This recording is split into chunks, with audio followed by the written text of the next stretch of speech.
Migala. La prohibición es del siglo XX, ¿no? Y hay dos ¿La del grandes... alcohol? No, la de las drogas en general. Las drogas, las que ahorita son mal llamadas. El hecho de que, por ejemplo, drogas duras. O la, sea, la heroína está prohibida hoy por un decreto del siglo XX. La cocaína está prohibida hoy por un decreto del siglo XX. Exactamente. En la mayoría de los países Y el occidentales. alcohol estuvo prohibido, por lo menos en Estados Unidos, en el siglo XX. O sea, el siglo XX, si algo tiene con las drogas, es que comienza la guerra y hay en tres fases, ¿no? O sea, la primera sería, o sea, cuando empiezan a perseguir el opio. O sea, primero, o sea, empiezan a ver lo que está pasando con los fumaderos de opio y dicen, no mames, esto no puede pasar, Dios no lo quiere así. Entonces hay un embate contra el opio. Segundo es contra el alcohol, que es obviamente cuando Estados Unidos, o sea, la prohibición llega por una raíz moral. O sea, si hay una raíz moral y obviamente de crimen organizado, ¿no? Y ahí es donde llega el pedo del alcohol. Pero además hay un factor, la arquitectura de Estado, o sea, los planes que el propio Estado tiene para su propia nación. La prohibición más antigua que se me ocurre es la guerra del opio. Cuando el opio empezó a llegar a China y pues es una sustancia tan adictiva que había fumaderos por todas partes y el emperador chino decidió, yo no quiero una nación de adictos, y prohibió la importación de opio.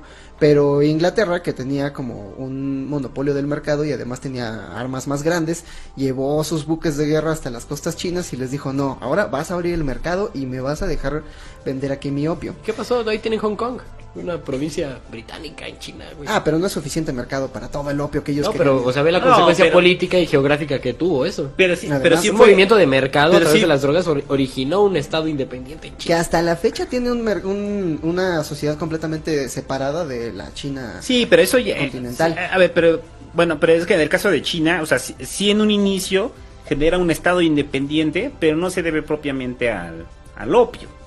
O sea, realmente nada más es porque la República China se fue a ocultar ahí a Hong Kong, por eso crearon otro puto estado. O sea, que tengan un antecedente por la guerra del opio es distinto, ¿no? Ajá. Pero hay otro ejemplo de arquitectura de Estado a partir de las drogas, y es en los Estados Unidos.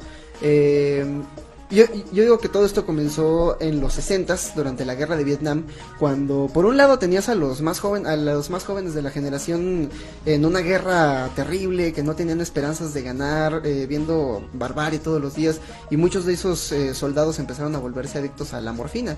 Y el gobierno estaba preocupado qué iba a pasar, pero al mismo tiempo en los Estados Unidos todos los experimentos del MK Ultra se habían salido de control. Ah, el MK Ultra es otro bien chingón. El plan de la CIA cuando descubrieron cuando se descubrió el ácido fue, vamos a utilizarlo para controlar la mente de la gente, pero se dieron cuenta de que no la controla, más bien la abre. Más bien lo que pasaba era, bueno, sí, sucedió que muchos científicos nazis consiguieron asilo político en Estados Unidos una vez que cayó el régimen nazi.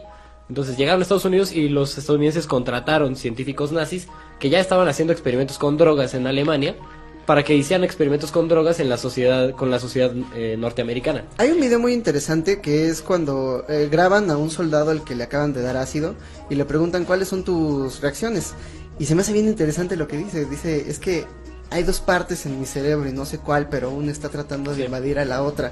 Y luego se pone muy feliz y dice, ay, estoy muy alegre, no sé por qué. Está loco ese movimiento estadounidense donde intentan controlar a la sociedad a través de las drogas, porque la primera fase de esto es experimentar con drogas, conseguir vagabundos, conseguir gente pobre para drogarla y hacer estudios científicos de cómo opera su mente. Se creyó durante un momento que a través del uso de ácido lisérgico en las personas se podían manipular más fácilmente. Entonces la sociedad, la CIA empezó a infiltrar gente que regalaba ácido en las universidades estadounidenses, regalaba ácido lisérgico. Pero Y se les eso salió de las manos. Se les salió de las manos porque se creó el movimiento hippie, güey. Porque además... Y después, cuando se creó el movimiento hippie, la industria estadounidense da una vuelta completa y en vez de difundirla para controlarla, la difunde, la criminaliza y utiliza la excusa de la criminalización para encarcelar a los principales dirigentes políticos del movimiento hippie. Exactamente, o sea, la criminalización de las drogas. Del ácido, de la heroína, No, de pero la en general cocaína surge en ese momento. Exactamente, o sea, De la marihuana. En el asunto cuando dices, ay, güey, estos güeyes tomaron demasiada conciencia, ¿qué están consumiendo? Prohíbanselos. Pero Y eso además también- es conveniente porque se los das, está prohibido, lo aceptan, tú ya sabes quiénes son, los encarcelas. Lo que usted tiene que tener... Y era gente infiltrada regalándoles droga. Y lo que debemos de tener claro es que lo que venimos padeciendo de la prohibición, o sea, desde Nixon para acá, es simplemente una... La guerra contra las drogas de Reagan, just say no. Sí, pero el que realmente Y era una guerra política, empieza güey. la prohibición como tal es Nixon. Pero- y el momento en el que le toca vivir a Nixon, obviamente en el surgimiento de las drogas, ahora sí con uso recreativo, Nixon toma una bandera que sí que después la continúa Reagan, pero Reagan ya como un estandarte, pues. Pero a Nixon le convenía en ese momento la prohibición. O sea, la prohibición obviamente, ¿qué pasa? O sea, ¿qué pasaba con un movimiento en el cual estaba relacionado completamente con el flower power y con el uso de las drogas de Eran forma gente que recreativa? iban en contra del sistema que tú estás representando. ¿Y qué es lo mejor que puedes hacer? Señalarlos y decir, Ajá. lo que ellos están Criminalizarlos. haciendo es criminal. Oye, ¿y eso no Entonces, pasó en América Latina? ¿No criminalizaron a todos los estudiantes que estaban intentando abogar por un mundo un poco más libre? O sea, eso me suena clarísimo a todos los movimientos de estudiantes de América Latina. Todo el movimiento de los estudiantes 60s. son drogadictos, la gente que tiene el claro. pelo largo son drogadictos, los drogadictos son malos. Por eso digo que la política Entonces, de eso Nixon, generó o un sea, montón de prejuicios que seguimos padeciendo. la guerra contra las drogas, o sea, la guerra contra las drogas de Nixon es un movimiento político que yo creo que Nixon en su momento no se imaginó el impacto que iba a tener a nivel mundial, porque es lo que venimos padeciendo desde entonces. O sea, Hasta la actual guerra contra las drogas. quiere señalar a un grupo, echarle encima a la sociedad, Crea un acúsalos arquetipo de que son unos y mételo drogadictos. en ese arquetipo, criminaliza la droga No, y- y búscate los clichés, sobre todo los programas setenteros gringos, en los cuales cómo representaban a la juventud de los 70s, pues eran unos drogadictos. No, Pues y eran, además sí, gente eran. loca. Gente loca, drogadicta. Fumaban marihuana y Hasta se en los comían a Simpsons sus hacen un bebés. chiste, exacto, hacen chiste respecto de que está un hippie comiéndose a su bebé en un emparedado, cabrón. Ajá. O sea, de ese nivel era la propaganda. Porque necesitaban encontrarse un elemento para destruir a todos los grupos Ajá. opositores. Además, se nutría de varios factores. Primero, la prohibición a rajatabla, donde si tenías te procesaban. Y lo segundo, el desconocimiento total de la sociedad. Pero- si tú no sabes cómo operan esas drogas, ¿qué pensamiento crítico puedes tener respecto a lo que se te está diciendo? Entonces, si alguien te está diciendo que una persona que se droga es un disco, lo peligroso, y te lo ponen en la televisión dramatizado, y tú nunca has probado las drogas ni tienes acceso a ellas, ¿qué es lo más probable que pase? Pues que creas el relato. Sí, si quieres ser un buen ciudadano vas a decir entonces las drogas están mal. Pero vamos a matizar un poco porque no se prohibieron las drogas porque expanden la mente. Se prohibieron las drogas porque eran el común denominador de todos estos movimientos que se oponían a la Sí, guerra sí. y que ponían en peligro el poder de Nixon. Porque era un elemento en el cual tú podías encasillar a una persona. O sea, el simple hecho de que tú estuvieras fumando un porro de marihuana, en ese momento yo podía decirte las 10,000 cosas que eras solamente por fumar un porro de No, y marihuana. lo podías agarrar, arrestar, meter en la cárcel y procesarlo por drogas. Es el mismo- No procesarlo por temas políticos. Exactamente, por drogas. O sea, por eso que dejo claro eso. O sea, porque para mí sigue siendo de esas cosas choqueantes de que seguimos viviendo hasta nuestros días. O sea, de cómo un discurso político, una herramienta política del país más poderoso Ajá. del mundo, Te hace decir todavía, ay, es un drogo que generó una política antidrogas Y además una moral. y una moral mundial En con, todo con el- respecto a las drogas. De acuerdo, Y eso es y si estamos viendo que la raíz fue un movimiento político, pues lo primero nos lleva a la pregunta que con la que arrancamos el podcast de entonces ¿por qué tienen que seguir prohibidas si sabemos que esto fue una táctica política? ¿Y por qué algunas drogas son ilegales pero permitidas? Y ahí viene el caso del crack, que precisamente la gran teoría de la conspiración, una que incluso Breaking Bad trata como metáfora, cuando un hombre llamado Whiteman y un hombre llamado Pinkman le enseñan a fabricar metanfetaminas a unas minorías y luego las matan. La gran teoría de la conspiración era que cuando los movimientos de los negros que exigían sus derechos iguales Sí, estaban tomando los panteras fuerza, negras y todo. Y que sí Ajá. que tenían fuerza, ¿eh? que les implantaron ahí la semilla del crack para que Eso ellos no está solos comprobado, ¿o sí? O sea, No está, Sí hay- no sí está hay comprobado, o sea, pero no, hay nunca se papeles ahí. comprobó realmente. Pues agentes que hubiera- tenían, por ejemplo, esas misiones encomendadas, sí, sí que Sí, lo había. dijeron, o sea, sí, No está sí, sí, comprobado, sí, pero- sí, hay está cosas claro. clasificadas donde este güey tenía la misión específica de ir y repartir distribuir droga. droga en Que las ese güey, panteras negras. este güey Porque era, el era ejemplo una claro son las persona. panteras negras, ¿no? O sea, ¿qué hace una persona que está en la nómina de la CIA?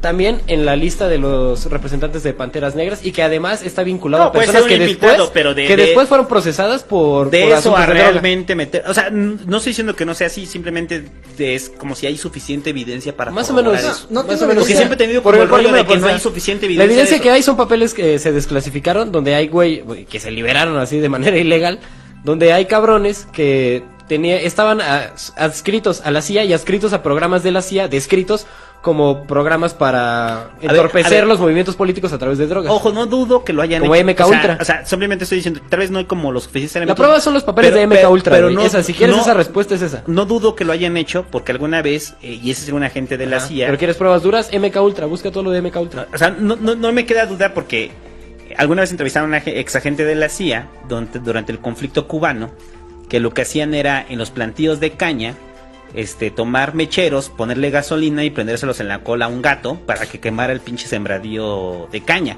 Ajá. Y que estaban ideando cosas tan estúpidas como poner un puro explosivo a Castro para que le deshiciera la barba. O sea, dice, no lo iba a matar, pero le iba a derretir la barba y entonces iba a quedar en un ridículo frente a su pueblo. Y entonces este mismo güey reflexiona y dice, ¿se dan cuenta qué tan desesperados estábamos? O sea, para algo así no me hace nada, no me parecería extraño que hicieran lo de las panteras negras. Pero hay otro ejemplo. Pero no siento que aún no está la evidencia creo que sólida. El sustento son los papeles desclasificados. Solamente tenemos documentación, pero mira cómo se está utilizando la misma droga hoy en día. Tengo una amiga que se fue a una jornada espiritual por el mundo. Se fue a Bután, donde se encontró que la religión hindú tiene la misma cualidad espiritual que la religión católica aquí en México hoy en día, y regresó muy decepcionada de su viaje espiritual a los Estados Unidos, y regresó casi como los detectives salvajes a buscar qué había sucedido de esta revolución hippie de los 60s. Ajá. Y lo primero que visitó fue un pueblo de su infancia donde vio este movimiento con gran fuerza, Arcata, en California. Ya no hay hippies, hay algunos hippies, pero son principalmente vagabundos que viven en los lindes de los barrios gentrificados, y la mayoría de ellos están pachecos todo el día o están tomando alucinógenos y no tienen como un movimiento político real. Y luego se fue a San Francisco, el epicentro de la revolución Flower Power, y se encontró con que no hay un solo hippie. Lo que sí hay son ciudades lona, ciudades en donde todos los perdedores del libre mercado, todos los que fueron expulsados de sus comunidades porque se gentrificaron, o todos aquellos que perdieron sus empleos, todos aquellos que ya no tienen un lugar en la sociedad, ahora viven en casas de campaña en algunos parques de la ciudad. Todo San Francisco está lleno de casas de campaña donde la gente está consumiendo crack libremente. La policía los ve, la policía, ajá, no hay pedo. La policía cuida a los dealers para que sigan vendiéndoles crack. Y el único programa social que hay para evitar como las consecuencias más graves de la adicción son programas de repartición de condones y jeringas. Uh-huh. Les reparten condones y jeringas para que se mueran ahí en silencio sin molestar al libre mercado. Tijuana. Eso pasa en muchos países en Tijuana está lleno del mundo. En realidad, la acción como jurídica sí está restringida a focos rojos. Hay lugares donde la droga no causa tanto problema, entonces no se prioriza y no se atiende el problema.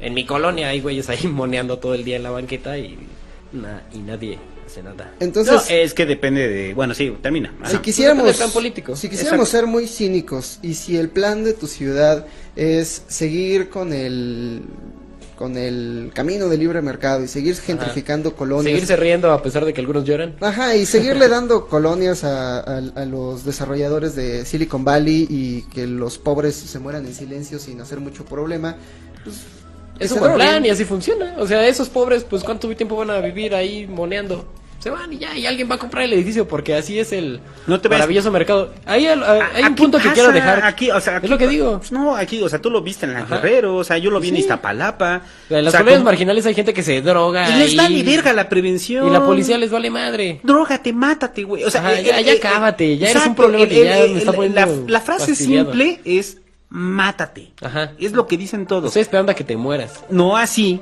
en el asunto de las clases altas, donde las clases altas tienen Oceánica, tienen campañas de prevención. Sí, ahí la adicción es una gran tragedia. Tienen la florecita de vive sin drogas.